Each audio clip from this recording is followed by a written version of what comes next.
Hello friends, स्वागत है हमारे यूट्यूब चैनल पे। इस वीडियो में देखेंगे ज्ञान बिंदु जीएस एकेडमी का बिहार दरोगा mains exam practice set number 17। चलिए स्टार्ट करते हैं बिल्कुल भी ना देरी करते हुए। कुछ प्रश्न का आंसर गलत भी दिया गया जिससे हम लोग सुधार करते चलेंगे। आप लोग भी ध्यान देते रहिएगा। निम्नलिखित को सुमेलित कीजिए। बताइएगा इसका राइट आंसर क्या हो जाएगा। दिव्यावदान। दिव्यावदान का संबंध किससे है? तो बौद्ध साहित्य से है। बौद्ध साहित्य से। परिशिष्ट पर्व। परिशिष्ट पर्व का संबंध हो जाएगा आपका जैन साहित्य से। जैन साहित्य। कादम्बरी, जिसकी रचना बाणभट्ट ने किया था, इसका संबंध हो जाएगा लौकिक साहित्य। लौकिक साहित्य। तिरुकुरल। तिरुकुरल, इसका संबंध संगम साहित्य से। संगम साहित्य से। तिरुवल्लुवर ने इसका निर्माण किया था। इसका आंसर हो जाएगा option number C. CADB। Next question, question number 2। आज का लेवल थोड़ा हाई रहने वाला है। कथा वस्तु का संबंध है। कथा वस्तु का संबंध है बौद्ध धर्म के हीन आयन शाखा से। बौद्ध धर्म के हीन आयन शाखा से। नेक्स्ट है संध्याकर नंदी द्वारा रचित रामचरित निम्नलिखित में से किस शासक की जीवन कथा का विशेष चर्चा मिलती है। संध्याकर नंदी द्वारा रचित रामचरित निम्नलिखित में से किस शासक की जीवन कथा का विस्तृत चर्चा मिलती है। इसका right answer option number A, Bengal के शासक रामपाल की। ऑप्शन नंबर ए बिल्कुल राइट आंसर है। Question number 4। मैं थोड़ा टाइम भी देते चलूंगी क्योंकि लेवल थोड़ा हाई है, आप लोग भी ऑप्शन आराम से देख सके। क्वेश्चन नंबर 4 है निम्नलिखित में से किस हड़प्पा स्थल से फारस की मुहर का साक्ष्य मिलता है। फारस की मुहर का साक्ष्य कहाँ से प्राप्त होता है? लोथल से। लोथल से। Option number C. निम्नलिखित को सुमेलित कीजिए। सुमेलित करना है। छता। छता का संबंध हो जाएगा प्रतिहारी। अछावाप पासे खेल में राजा के सहयोगी को अछावाप कहा जाता था। गोवी कर्तन, जंगल विभाग का प्रधान को गोवी कर्तन कहा जाता था। पालागल विदूषक। इसका जो आंसर हो जाएगा 1, 2, 3, 4। इसका आंसर हो जाएगा option number D. Question number है 6। फवायदुल फवाद नामक पुस्तक शेख निजामुद्दीन औलिया की बातचीत का विवरण इसका संकलन किया था।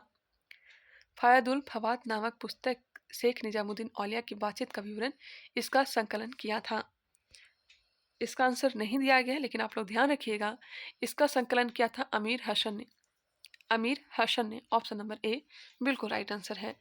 निम्नलिखित में से किसे यह श्रेय जाता है कि उसने चीन द्वारा आविष्कृत कागज, कंपास, छपाई खाना, बारूद आदि के ज्ञान को यूरोप पहुंचाया।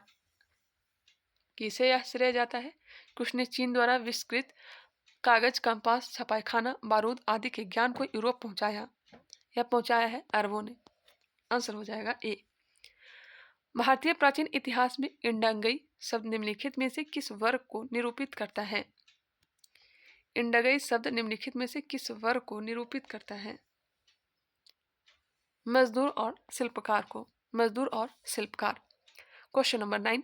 निम्नलिखित में से किस इतिहासकारों ने महमूद गजनवी के बारे में लिखा है कि महमूद एक महान सेनानी, प्रशंसनीय, साहसी, अविजयी शासक, मानसिक व शारीरिक शक्ति रखने वाला व्यक्ति था। आंसर हो जाएगा सी, लेन पुल ने। लेन पुल ने। निम्नलिखित में से किस शासक ने कुवत उल इस्लाम मस्जिद का निर्माण करवाया। कुवत उल इस्लाम मस्जिद का निर्माण किसने करवाया है? सभी को पता ही होगा। ऑप्शन आप लोग देख लीजिएगा। इसका राइट आंसर हो जाएगा कुतुबुद्दीन ऐबक। कुतुबुद्दीन ऐबक। भारत में यूरोपीय कंपनियों के आगमन को उनके कालक्रम अनुसार व्यवस्थित करें। आने के अनुसार व्यवस्थित करना है तो देखिए, सबसे पहले पुर्तगाली भारत आया था, उसके बाद डच, डच के बाद अंग्रेज भारत आए थे, अंग्रेज के बाद फिर डेन और उसके बाद फ्रांसीसी भारत आए थे। आंसर हो जाएगा ए। निम्नलिखित को सुमेलित कीजिए। सुमेलित करना है। सूरत की संधि। सूरत की संधि आपका हो जाएगा 1775 में। सूरत की संधि 1775। शालाबाई की संधि 1782। शालाबाई की संधि 1782। बेसिन की संधि 1809, माफ करिएगा 1802। 1802 और देवगांव की संधि 1803। एक बार फिर से देख लीजिए। सूरत की संधि 1875, सालबाई की संधि 1782, बेसिन की संधि 1802, देवगांव की संधि 1803। सूरत की संधि 1775, सलवाई की संधि 1782, बेसिन की संधि 1802, देवगांव की संधि 1803। इसका राइट आंसर हो जाएगा ऑप्शन नंबर सी।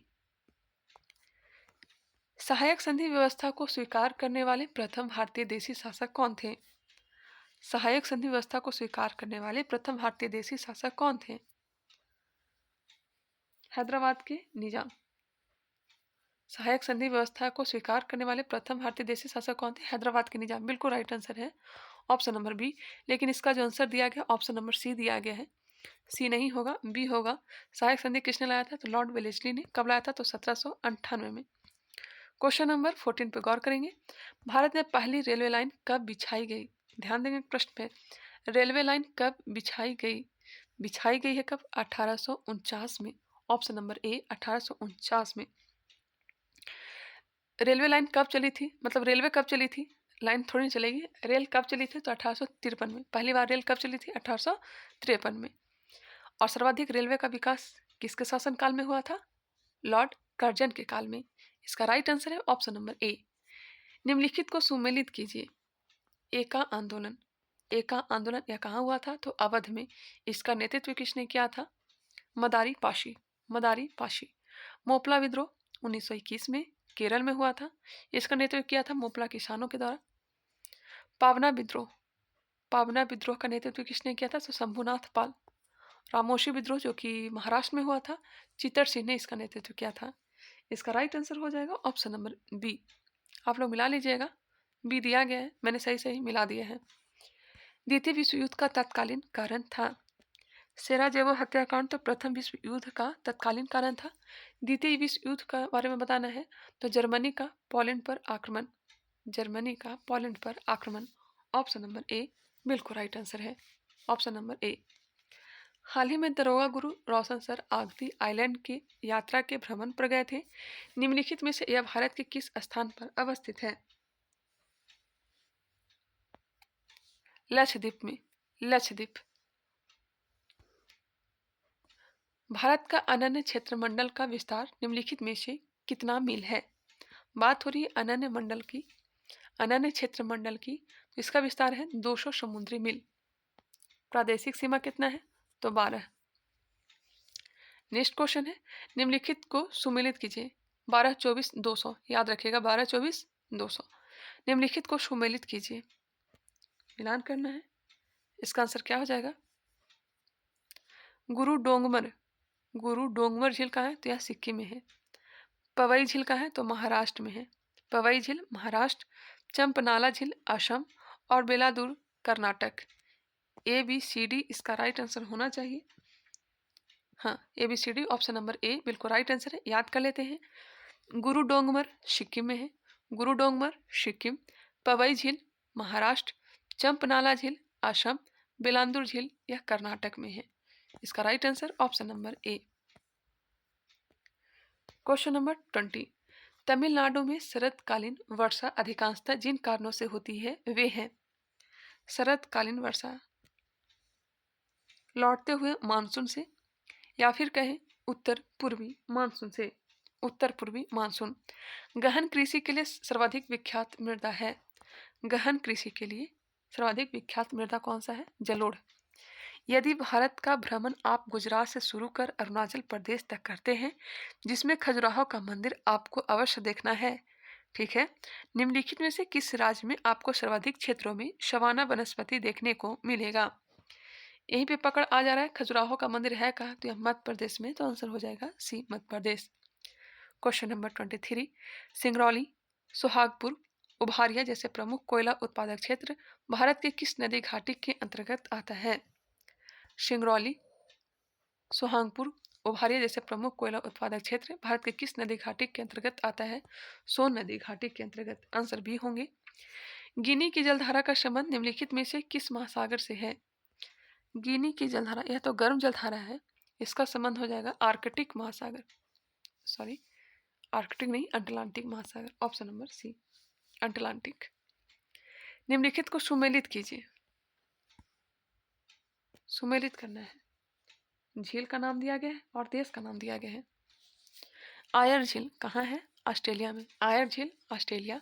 वैकाल झील यह रूस में है, रुडोल्फ झील कनाडा में है, रेंडियर झील केन्या में है। आयर झील ऑस्ट्रेलिया, वैकाल झील रूस, रुडोल्फ झील कनाडा और रेंडियर झील कहाँ है, तो यह केन्या में है। A B C D answer हो जाएंगे बी। 1 मिनट यहाँ पे सुधार करिएगा। आयर झील जो है ऑस्ट्रेलिया में है, वैकाल झील रूस में है, रुडोल्फ झील जो है यह केन्या में है। देखिए यहाँ पे गलती हो गया मेरे से ही, रुडोल्फ झील केन्या में है और रेंडियर झील कनाडा में है। रुडोल्फ और रेंडियर में कंफ्यूजन हो रहा है। रुडोल्फ झील केन्या में है और रेंडियर झील कनाडा में है और आयर झील ऑस्ट्रेलिया, वैकाल झील रूस। A B D C, A B D C option number B, option number B में दिया गया है, बिल्कुल राइट आंसर है ऑप्शन नंबर बी। चलिए नेक्स्ट क्वेश्चन है क्वेश्चन नंबर 26। भारत में संसदीय शासन प्रणाली है क्योंकि, भारत में संसदीय शासन प्रणाली है क्योंकि, इसमें थोड़ा कंफ्यूजन हो रहा था लेकिन सर ऑप्शन नंबर डी को बताए हैं, मंत्रिपरिषद लोकसभा के प्रति उत्तरदायी होती है। चलिए क्वेश्चन नंबर 27। चार्टर अधिनियम 1813 द्वारा भारत में शिक्षा पर प्रतिवर्ष निम्नलिखित में से कितने लाख खर्च करने का प्रावधान किया गया। बिल्कुल राइट आंसर है 1 लाख रुपया, 1 लाख रुपया। निम्नलिखित को सुमेलित कीजिए। रफ़ी अहमद किदवई, रफ़ी अहमद किदवई इनका संबंध हो जाएगा संचार से, संचार मंत्री के अध्यक्ष थे। आर के षणमुखम सेठी वित्त मंत्री थे। सरदार बलदेव सिंह यह रक्षा मंत्री थे। सी एच भाभा वाणिज्य मंत्री थे। मिलान करना होता है उस पर थोड़ा गौर करिएगा आप लोग, क्योंकि यहाँ पे एक प्रश्न गलत होने से पूरा का पूरा आंसर ही गलत हो सकता है। रफ़ी अहमद किदवई संचार विभाग से, आर के षणमुखम सेठी वित्त विभाग, सरदार बलदेव सिंह रक्षा मंत्री थे और सी एच भाभा वाणिज्य मंत्री। इसका राइट आंसर हो जाएगा, मिला लेंगे आप लोग तो इसका आंसर आ जाएगा ऑप्शन नंबर डी। भारतीय संविधान में समवर्ती सूची किस देश से लिया गया है। समवर्ती सूची ऑस्ट्रेलिया से। निम्नलिखित में से कौन संविधान के अनुच्छेद 21 के दायरे में नहीं आता है। अनुच्छेद 21 के दायरे में नहीं आता है। ऑप्शन आप लोग देख लेंगे, 1 मिनट रुक जाएंगे आप लोग। अनुच्छेद 21 में है क्या, प्राण एवं दैहिक स्वतंत्रता की चर्चा किया गया है। एक चिकित्सक द्वारा घायल को चिकित्सीय सहायता, कार्यस्थल पर महिलाओं का लैंगिक उत्पीड़न, पानी की गुणवत्ता को दूषित करना। इसका आंसर हो जाएगा ऑप्शन नंबर डी। अनुच्छेद 21 में मृत्युदंड नहीं आता है। भारतीय संविधान का अनुच्छेद 164 संबंधित है। अनुच्छेद 164 का संबंध हो जाएगा मुख्यमंत्री की नियुक्ति से। मुख्यमंत्री को शपथ कौन दिलाता है, तो राज्यपाल। मुख्यमंत्री को शपथ कौन दिलाता है, राज्यपाल। क्वेश्चन एक पूछा गया था कि शुद्ध द्वैतवाद किसने दिया है। शुद्ध द्वैतवाद किसने दिया है, तो सुधार कर लीजिएगा। शुद्ध द्वैतवाद दिया है वल्लभाचार्य ने, वल्लभाचार्य ने। और अद्वैतवाद का जो मत दिया है यह शंकराचार्य ने दिया है। उच्चतम न्यायालय मामलों की सुनवाई नई दिल्ली में करता है, परंतु किसी अन्य स्थान पर सुनवाई कर सकता है। उच्चतम न्यायालय मामलों की सुनवाई नई दिल्ली में करता है, परंतु किसी अन्य स्थान पर कर सकता है राष्ट्रपति के अनुमोदन से। आंसर हो जाएगा ए, राष्ट्रपति के अनुमोदन। निम्नलिखित में से कौन सा कथन राष्ट्रीय अनुसूचित जनजाति आयोग के संबंध में असंगत है। असंगत है। यह एक संवैधानिक संस्था है। जी बिल्कुल, इसकी जो चर्चा किया गया है अनुच्छेद 338 के ए में किया गया है। इस आयोग में एक अध्यक्ष, एक उपाध्यक्ष व 3 अन्य सदस्य होते हैं। जी हाँ, इसका उल्लेख भारतीय संविधान के अनुच्छेद 338 में है। देखिए यहाँ पे मिस प्रिंट हो गया था सर से, प्रिंटर वाले से, तो इसका यहाँ पे जोड़ लीजिएगा 338 का ए, या सही है। इनके सेवा शर्तों व कार्यकाल का निर्धारण संविधान द्वारा किया गया है। नहीं, संविधान द्वारा निर्धारण नहीं किया गया है, राष्ट्रपति के द्वारा निर्धारण किया गया है। आंसर हो जाएगा डी। निम्नलिखित में से कौन सुशासन की विशेषता नहीं है। इनमें से कौन सुशासन की विशेषता नहीं है। आंसर हो जाएगा डी, लाल फीता शाही। जबकि जवाबदेही, पारदर्शिता, कानून का नियम, यह सब सुशासन की विशेषता है। Question number 35। थोड़ा लेवल आज हाई है, इस कारण से थोड़ा आराम से मैं चल रही हूँ। निम्नलिखित पद को उनके वरीयता क्रम के अनुसार व्यवस्थित करें। इसका राइट आंसर हो जाएगा ऑप्शन नंबर बी। आप लोग देख लीजिएगा, भारत के भूतपूर्व राष्ट्रपति, उसके बाद उच्चतम न्यायालय के न्यायाधीश, फिर मुख्य निर्वाचन आयुक्त और फिर राज्यों में मंत्रिमंडल स्तर के मंत्री आएंगे। नेक्स्ट है अर्थव्यवस्था का वह प्रकार जिसमें नौकरियां, फ्रीलांस और अनुबंध के आधार पर विकसित होती हैं कहलाती हैं। अर्थव्यवस्था का वह प्रकार जिसमें नौकरियां फ्रीलांस और अनुबंध के आधार पर विकसित होती है कहलाती है, यह कहलाती है गिग इकोनॉमी। Gig economy.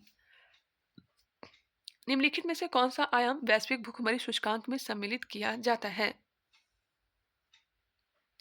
निम्नलिखित में से कौन सा आयाम वैश्विक भुखमरी सूचकांक में सम्मिलित किया जाता है? खाद्यान्न की कमी। निम्नलिखित में से कौन भारतीय कृषि क्षेत्र की समस्याओं के अंतर्गत समाहित नहीं है? भारतीय कृषि क्षेत्र की समस्याओं के अंतर्गत समाहित नहीं है। ड्रिप सिंचाई। ऑप्शन नंबर बी, ड्रिप सिंचाई। निम्नलिखित में से किस पंचवर्षीय का थीम न्यायपूर्ण वितरण एवं समानता के साथ विकास था? न्यायपूर्ण वितरण एवं समानता के साथ विकास अनुच्छेद माफ करेगा पंचवर्षीय योजना कौन सा हो जाएगा? तो हो जाएगा 9वीं पंचवर्षीय योजना। किस पंचवर्षीय का थीम न्यायपूर्ण वितरण एवं समानता के साथ विकास था?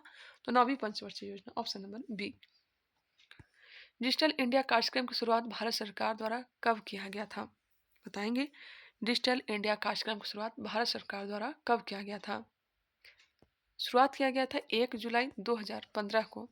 1 जुलाई 2015 को 1 जुलाई 2015 को डिजिटल इंडिया कार्यक्रम की शुरुआत किया गया था, जो कि ऑप्शन में कहीं नहीं दिया गया। आप लोग ध्यान रखिएगा, 1 जुलाई 2015 को डिजिटल इंडिया कार्यक्रम की शुरुआत भारत सरकार द्वारा किया गया था।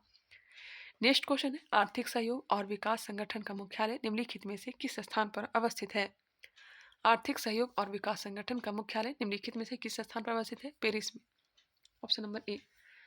जैविक विविधता दिवस कब मनाया जाता है? बताएंगे। जैविक विविधता दिवस कब मनाया जाता है? जैविक विविधता दिवस कब मनाया जाता है? 22 मई को। 22 मई को। Question number 43। निम्नलिखित में से कौन सुमेलित नहीं है? कालबेलिया का संबंध राजस्थान से है। जी हाँ, कालबेलिया का संबंध राजस्थान से है। पांडवानी पंजाब। भांगड़ा गिद्धा का संबंध पंजाब से है। पांडवानी का संबंध छत्तीसगढ़ से है, यह गलत दिया गया है। वही तमाशा कहाँ का है? तमाशा लावनी महाराष्ट्र का है। गरबा गुजरात का है। आंसर हो जाएंगे बी। जिगर शब्द का संबंध किस खेल से है? जिगर शब्द का संबंध हो जाएगा विलियर्ड्स से। विलियर्ड्स। एजार कप का संबंध किस खेल से है? एजार कप का संबंध हो जाएगा पोलो से। बिहार में निम्न से किस स्थान पर जूता कारखाना है? जूता कारखाना कहाँ है? बिहार में जूता कारखाना मोकामा में है। सलीम अली झुबा शाहनी अभयारण्य बिहार के किस जिले में अवस्थित है? सलीम अली झुबा शाहनी अभयारण्य बिहार के किस जिले में अवस्थित है? वैशाली में। कादियाल साड़ियाँ किस राज्य से संबंधित है जिसे हाल ही में जीआई टैग मिला है? कादियाल साड़ियाँ किस राज्य से संबंधित है जिसे हाल ही में जीआई टैग दिया गया है? पश्चिम बंगाल। मोहम्मद शमी सहित कितने खिलाड़ियों को अर्जुन अवार्ड से सम्मानित किया गया? अर्जुन अवार्ड 1961। आंसर हो जाएगा ए 26। एनसीसी गणतंत्र दिवस शिविर 2024 का उद्घाटन किसने किया? एनसीसी गणतंत्र दिवस शिविर 2024 का उद्घाटन किसने किया? आंसर हो जाएगा बी जगदीप धनखड़। किसी द्रव में अभिलेय अति सूक्ष्म कणों को द्रव से अलग करने के लिए निम्नलिखित में से किसका प्रयोग किया जाता है? क्रिस्टलीकरण का। आंसर हो जाएगा ए क्रिस्टलीकरण। इसका PDF Telegram channel education branch search करेंगे तो मिल जाएगा टेलीग्राम चैनल पे। हालांकि इसका जो लिंक है टेलीग्राम का मैं डिस्क्रिप्शन में भी डाल दूंगी। 1 से लेकर के 15 तक का जो पीडीएफ है मैंने अपलोड कर दिया है। बाकी आगे का भी पीडीएफ जैसे जैसे मुझे टाइम मिलेगा मैं अपलोड करते चलूंगी। बताइएगा परमाणु का औसत आकार होता है? परमाणु का औसत आकार 10 के पावर -10 मीटर। न्यूक्लियस की द्रव्यमान संख्या। ऑप्शन को देख लीजिए। न्यूक्लियस की द्रव्यमान संख्या कभी उसके परमाणु क्रमांक से अधिक और कभी उसके बराबर होता है। आंसर हो जाएंगे डी। धातु के ऑक्साइड का विद्युत अपघटन करने पर ऑक्सीजन गैस मुक्त होते हैं। धातु के ऑक्साइड का विद्युत अपघटन करने पर ऑक्सीजन गैस मुक्त होते हैं। एनोड पर। एनोड। निम्नलिखित में से कौन से पदार्थ का ऑक्सीकारक तथा अपकारक दोनों ही तरल प्रयुक्त किया जाता है? Sodium nitrite. Sodium nitrite. नाभिकीय संलयन को ताप नाभिकीय अपक्रिया क्यों कहते हैं? नाभिकीय संलयन को ताप नाभिकीय अपक्रिया क्यों कहते हैं? संलयन हेतु अत्यधिक उच्च तापमान की आवश्यकता होती है। नेक्स्ट है सुमेलित कीजिए। लैक्टिक अम्ल, लैक्टिक अम्ल किस में होगा? तो दूध में। एसिटिक अम्ल, एसिटिक अम्ल किस में होगा? सिरका में। साइट्रिक अम्ल नींबू में। और ब्यूटारिक अम्ल हो जाएगा दुर्गंध युक्त मक्खन में। इसका आंसर हो जाएगा 3, 4, 1, 2। ऑप्शन को देख लीजिए। 3, 4, 1, 2 ऑप्शन हो जाएगा डी, 3, 4, 1, 2। निम्नलिखित युगों में से किन भौतिक राशियों के समान विमीय सूत्र नहीं है? किन भौतिक राशियों के समान विमीय सूत्र नहीं है? ऑप्शन नंबर ए, बल एवं दाब। न्यूटन के गति के तीसरे नियम के अनुसार क्रिया तथा प्रतिक्रिया से संबंध बल हमेशा भिन्न भिन्न वस्तुओं पर ही लगे होने चाहिए। लिफ्ट में मनुष्य के प्रत्यक्ष वजन वास्तविक वजन से कम कब रहता है? लिफ्ट में मनुष्य की प्रत्यक्ष वजन वास्तविक वजन से कम कब रहता है? जब लिफ्ट तेजी से नीचे जा रही हो। नेक्स्ट है, जब हम रबड़ के गद्दे वाले सीट पर बैठते हैं या गद्दे पर लेटते हैं तो उसका आकार परिवर्तित हो जाता है, ऐसे पदार्थ में पाया जाता है। विखंडन ऊर्जा, 1 मिनट। आंसर डी दिया गया है। इसका भी आंसर गलत ही लगता कि है। जब हम रबड़ के गद्दे वाले सीट पर बैठते हैं या गद्दे पर लेटते हैं तो उसका आकार परिवर्तित हो जाता है, ऐसे पदार्थ में पाया जाता है स्थितिज ऊर्जा। स्थितिज ऊर्जा ऑप्शन नंबर बी बिल्कुल राइट आंसर है। विखंडन ऊर्जा नहीं होगा, इसलिए तो मैं आंसर नहीं देती हूँ। बहुत सारे आंसर है जो गलत दिए रहते हैं, आप लोग कंफ्यूज होते चलेंगे। डोरी से बंधे हुए एक पत्थर को तेजी से वृत्त में घुमाया जाता है। घुमाते समय अचानक डोरी टूट जाती है तो, अचानक टूट जाती है तो पत्थर स्पर्श रैखिक उड़ जाता है। कृत्रिम उपग्रह में लोलक की आवर्तकाल, कृत्रिम उपग्रह में लोलक की आवर्तकाल 0 और अनंत के बीच होगा। साइटोसोम के अंतर्गत निम्नलिखित में से कौन एक शामिल नहीं है? साइटोसोम के अंतर्गत निम्नलिखित में से कौन एक शामिल नहीं है? केंद्रक। पादपों में विभाज्योतिकी उत्कों के बारे में निम्नलिखित में से कौन सा कथन सही है? पादपों में विभाज्योतिकी उत्कों के बारे में निम्नलिखित में से कौन सा कथन सही है? इन उत्कों की कोशिकाओं के विभाजन के कारण पादपों में वृद्धि होती है। नेक्स्ट है, स्वरों का मानव रिहायशी क्षेत्रों से दूर रखना किस रोग के उन्मूलन में सहायक है? किस रोग के उन्मूलन में सहायक है? जापानी इंसेफेलाइटिस, जापानी इंसेफेलाइटिस। घात करो और छिप जाओ नाम से विख्यात विषाणु कौन है? आंसर ए, RSV विषाणु। सभी जीव बने होते हैं।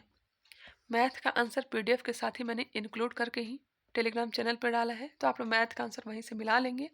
इसका भी PDF मैं जस्ट डाल ही दूंगी। सभी जीव बने होते हैं। पौधे तथा जंतु की बात हो रही है तो यह बने होते हैं रासायनिक अणुओं द्वारा, जैव अणुओं द्वारा और कोशिका द्वारा। इनमें से किस जिम्नोस्पर्म पौधों में हेटेरोस्पोरी तथा लिगुलेट पत्तियां पाई जाती हैं? साइकस में, साइकस में।